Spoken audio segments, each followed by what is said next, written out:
Hello everyone, welcome back to Asia मैथन। RRB NTPC के ये नंबर सिस्टम का प्रीवियस ईयर क्वेश्चन सीरीज चल रहा है। ये कब आता है? आरआरबी एनटीपीसी सीबीटी 1 2021 में पूछे गए थे। तो चलिए देख लेते क्या दिया हुआ है। 1 - 1/n plus 1 - 1/2/n plus 1 - 3/n up to n terms. N series का ये क्वेश्चन है। ये देखो एन टर्म्स तक आपके पास क्या आ जाएगा। यहाँ पे देखो 1 1 1 इस तरीके से कितना आ जाएगा, up to n terms n आएगा। उसके बाद सर -1/n कॉमन ले लेते हैं। क्या आ जाएगा? 1 + 2 + 3 + dot dot dot dot n तक आएगा।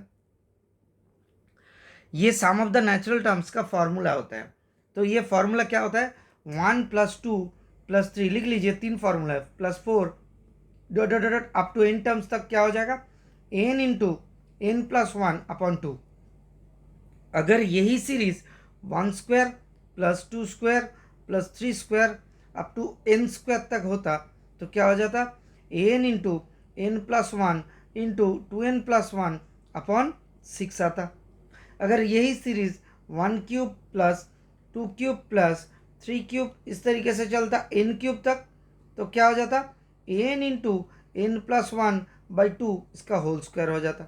ठीक है, याद है? अच्छा चलो, आपको अगर पता है तो बहुत बढ़िया, अगर नहीं पता है तो ये सीख लो।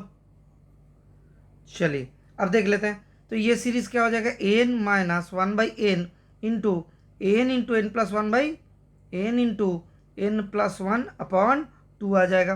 तो इसको काटते हैं तो कितना आ रहा है? n - n + 1/2। इसको जोड़ते हैं तो 2n - n - 1/2। तो यहाँ पे हो जा रहा है n - 1/2। सही उत्तर है ऑप्शन नंबर डी। ओके, ठीक है, चलिए मिलता है नेक्स्ट क्लास में। Thank you, bye bye, stay tuned for the next class.